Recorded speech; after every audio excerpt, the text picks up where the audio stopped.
한 사람을 위한 교회의 탄원, 이렇게 말씀의 제목을 지었습니다. 한 사람을 위한 교회의 탄원. 하나님께서 천사를 보내서 베드로를 감옥에서, 사형장에서 구출해 내신 환상적인 역사를 우리는 함께 읽어 보았습니다. 이 일에 교회의 역할이 무엇이었는가를 우리는 좀 생각해 보면 좋겠습니다. 베드로가 구출받을 때 이것이 환상인가 하는 환상적인 하나님의 구출 작전이 멋지게 일어난 사건입니다. 자세한 내용은 이제 우리 부목사님께서 나중에 사도행전 12장 차례 오면은 말씀을 하실 테니까 저는 간략하게 이 교회 탄원에 대해서 함께 말씀을 나누어 보고자 합니다. 헤롯 왕은 정치인입니다.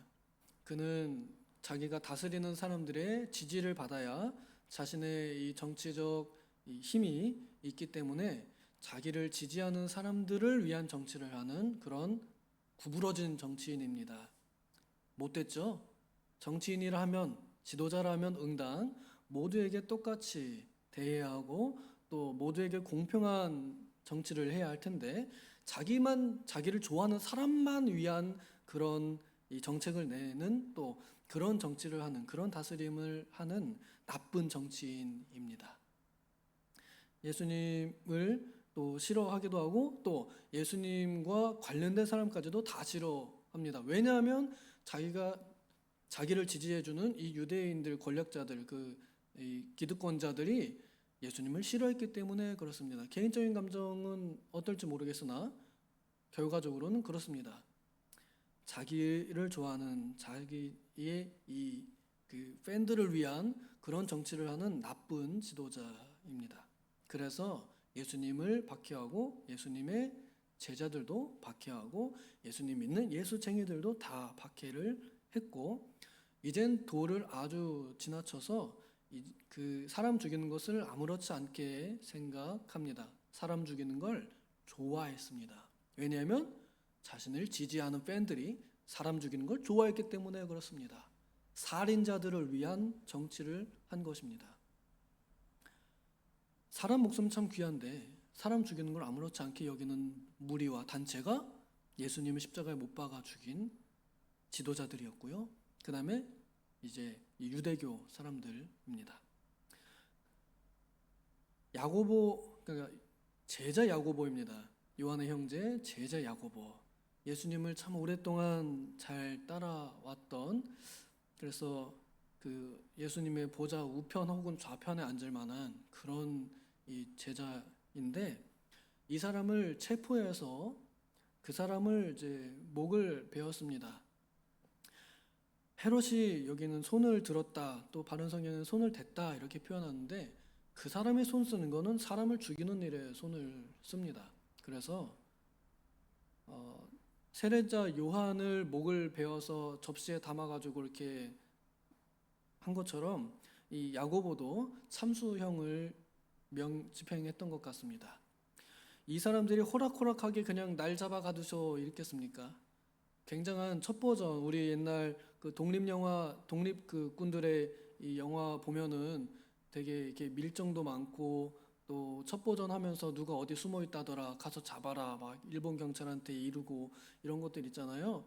굉장히 숨막히는 그런 전시 상황입니다. 잡히면 죽는 겁니다. 그런데 하나님께서는 야고보가 잡히는 것을 허락하셔서, 또 그의 목베임도 허락하셔서 야고보가 체포당하고 잡히고 또 억울하게 목베임을 참수를 당하게 되었습니다. 이 일을 헤롯을 지지하는 유대인들이 보고 기뻐했습니다. 그래서 한 번 더 하려고, 야고보가 죽으니까 유대인들이 너무 좋아하네. 그 다음엔 차례는 누구로 할까?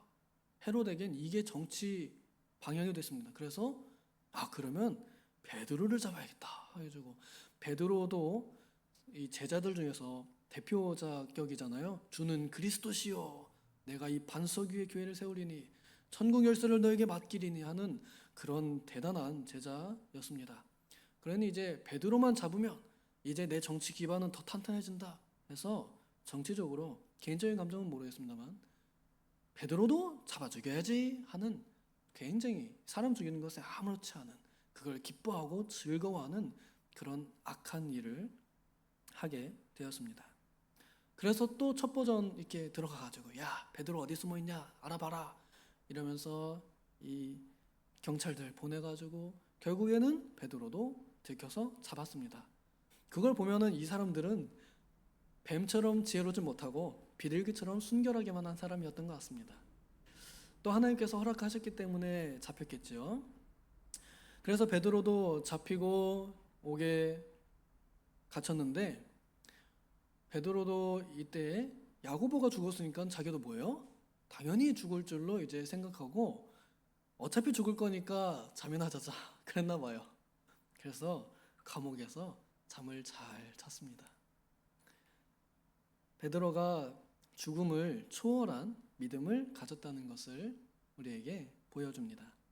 그래서 정말 믿음을 가진 사람들은 이 천국에 대한 소망 그리고 믿음의 확실함 이것으로 죽음과 같은 그런 고난과 고통을 이겨낼 수 있다는 것을 보여줍니다.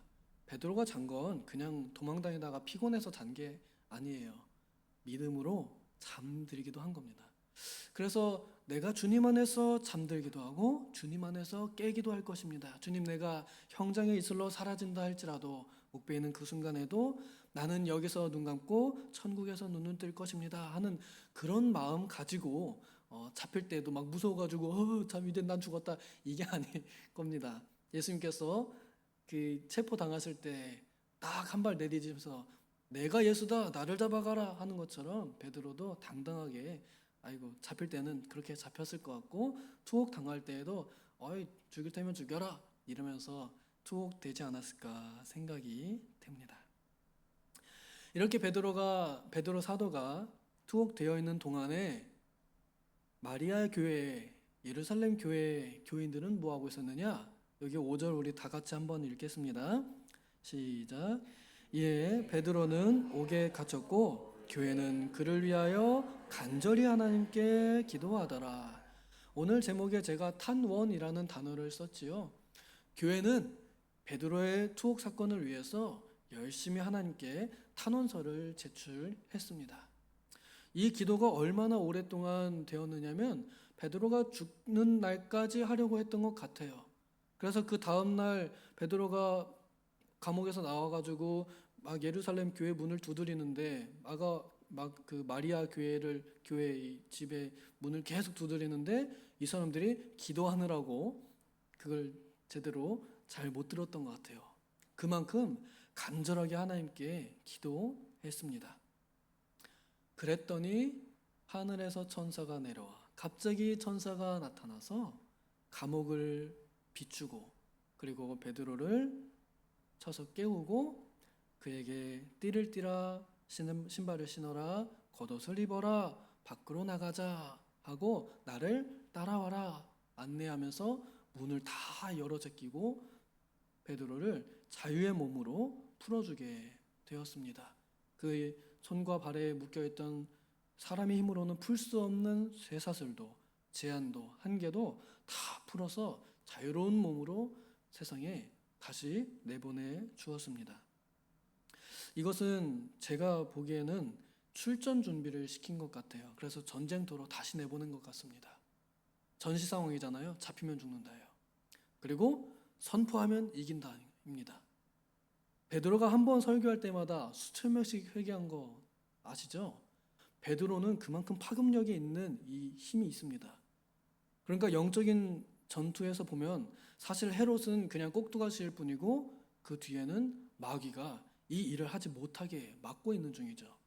하나님의 나라가 더 세력이 확장되는 걸 제일 싫어하는 사탄은 어떻게든 베드로 잡아 죽이려고 그러고 하나님의 천사는 이 베드로를 준비시켜서 깨우쳐서 세상에 나가서 다시 한번 하나님의 역사를 외치도록 말하게 하는 그러한 중입니다. 그래서 베드로는 다시 세상에 나가서 하나님의 역사를 말하게 됩니다. 그 첫 번째 소식을 예루살렘 교회에 말하고 또 그 교회 당회장인 야고보에게 보고하도록 한 것 같습니다.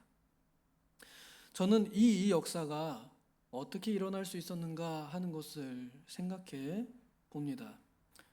답은 간단합니다. 교회가 베드로를 위해서 기도했기 때문입니다. 교회의 기도는 천사를 내보내는 역사가 있다는 것을 우리가 기억하면 좋겠습니다. 온 교회가 한 사람을 위해서 기도할 때 하나님께서는 그 한 사람을 작게 여기지 않고 그 한 사람의 역사를 크게 보시면서 그 사람을 통해서 하실 것을 기대하시면서 그를 위해 천사를 보내신다 하는 것입니다. 베드로가 갇혀있는 감옥은 그냥 감옥이 아니라 죽음의 감옥입니다. 죽을 만한 고통을 당할 그런 위치입니다. 우리 교회 안에 이러한 감옥에, 이러한 어두움에, 이러한 제한에 갇혀있는 사람들이 참 많이 있는 것 같습니다. 주보에 게시되어 있는 우리 교인 동정 칸에 보면 환자와 요양 이름들이 있죠. 정말 죽음의 고통을 이제 향해 가고 있는 그러한 분들이 많이 있고 또 거기에 게시되어 있지 않다고 해도 우리 눈으로 지금 옆에 같이 지켜보기도 하고 같이 식사하면서 보기도 하는 그 연약한 모습들은 다 베드로가 갇혀있던 감옥과 같은 그런 위치라고도 생각해 볼 수 있겠습니다. 내가 죽을 만한 고통에 있다. 내가 참 죽을 만한 죽을 맛이다 하는 그런 상황이 베드로가 갇힌 그런 감옥 같은 것이죠. 그때의 교회는 무엇을 해야겠습니까? 그것이 바로 오늘 제가 함께 나누고자 하는 것입니다. 5절에 우리가 읽었듯이 교회는 그를 위하여 기도하는 것입니다. 우리가 기도하는 것은 바로 이런 기도입니다. 한 사람을 위한 모두의 기도. 이것이 교회가 가진 힘입니다. 교회가 이러한 힘을 가지고 있습니다. 하나님의 천사를 내려보내어 그의 갇힌 것, 그의 묶인 것 풀어주고 그가 세상에 나가서 다시 한번 하나님을 향해서 자유롭게 걷고 뛸 수도 있게 하는 그러한 역사를 가지고 있습니다. 그런데 교회가 이 등불을 켜지 않고 이 힘을 내지 않는다 그러면 교회는 힘이 없습니다. 그럼 이들이 나가서 전쟁하지 못하면, 이들이 나가서 싸우지 못하면, 여기 우리가 읽진 않았지만 12장 마지막에 아주 멋지게 하나님의 말씀은 더 흥왕하여 가니라 하고 말씀합니다. 교회가 더 흥왕하려면 교회의 기도로 인하여 교회 일꾼들이 힘을 얻어야 하겠습니다. 저는 그래서 우리 교회가 우리 담임 목사님을 위해서 반드시 기도해야 한다고 믿고 담임 목사님뿐만 아니죠. 담임 목사님으로 시작해서 모든 성도에게까지 그 기도가 똑같이 이루어져야 된다고 생각합니다. 한 사람도 귀하지 않은 사람이 없습니다. 우리 목사님으로부터 시작해서 이제 최근에 새로 이름이 올라간 새가족까지 우리가 함께 기도해야 할 이름들입니다. 그 많은 이름들을 두고 우리가 같이 기도하면 좋겠습니다. 그 기도는 천사를 보내어 호의를 받게 하고 천사의 능력을 입게 하리라 믿습니다. 생각해보면 예수님께서 겟세마네 동산에 기도하실 때 천사들이 내려왔잖아요. 그 기도가 어디서 왔을까? 졸았지만 잠깐 기도했던 그 졸던 제자들의 그 기도 때문에 하나님께서는 천사를 보내어 예수님을 돕게 하신 것 같습니다. 이거는 믿거나 말거나 얘지만 저는 그렇게 믿어요. 그래서 우리가 졸더라도 기도하는 것이 효력이 있다, 힘이 있다 하는 것을 믿고 싶습니다. 비록 우리의 기도는 참으로 연약하고 작지만 그러나 그 작은 기도를 모아서 하나님께 정성을 나타내 보이면 하나님께서는 반드시 역사하시고 베드로가 하나님의 일을 전파했던 그 생명의 복음의 역사가 또 일어나리라 믿습니다. 오래전 기억인데 교회에서 그런 일이 있었습니다. 어떤 분이 가정에 힘든 이 상황이 왔어요. 법적으로. 그래서 탄원서를 이렇게 가져와 가지고 교회 성도님들한테 주면서 서명 좀 해달라고 이렇게 서명 운동하는 걸 본 적이 있습니다. 저는 그걸 보면서 좀 놀랐던 게 그런 일에도 탄원서라는 게 적용이 되는 거구나. 근데 이런 게 뭔가 효력이 있나 보다. 근데 이걸 이제 교회 사람들이 해주는가 보다 생각했습니다. 오죽했으면 교회에 와서 그걸 들고 왔을까. 지금 당장 먹고 살 게 없는 과정 가운데 법적으로 자신 좀 구제받으려는데 도움을 요청할 때가 교회밖에 없다 하는 것과 그 다음에 그런 것이 법적으로도 먹혀든다 그러면 우리가 하나님께 드리는 탄원은 얼마나 더 하나님의 법정에서 효력 있게 이루어지겠는가 하는 것을 생각해 보았습니다. 그러므로 우리가 하는 작은 기도, 이 새벽에 모여서 잠깐 하는 이 기도도 결코 작지 않다는 것을 생각해 봅니다. 우리가 하는 이 기도로 인하여 하나님께서 여전히 살아계시다. 하나님께서는 우리 교회를 통하여 역사하신다. 이 교회는 하나님의 역사가 일어나는 교회다라는 것이 우리 자신과 여기 예루살렘 이 마리아 교회의 사람들이 베드로가 돌아온 걸 보고 하나님의 살아계심을 느꼈듯이 우리가 알고 그 다음에 베드로가 나가서 또 전도했잖아요.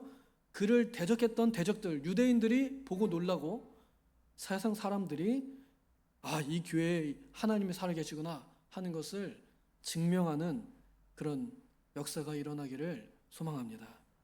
기도하겠습니다. 하나님 아버지, 세상 사람들이 볼 때에 또 우리 눈으로 볼 때에 잠들어 계신 하나님, 없는 하나님으로 망령된 하나님으로 여겨지지 않도록 우리의 기도가 쓰이기를 원합니다. 우리의 모든 성도들의 기도가 하나님의 법정에 효력 있는 탄원이 되어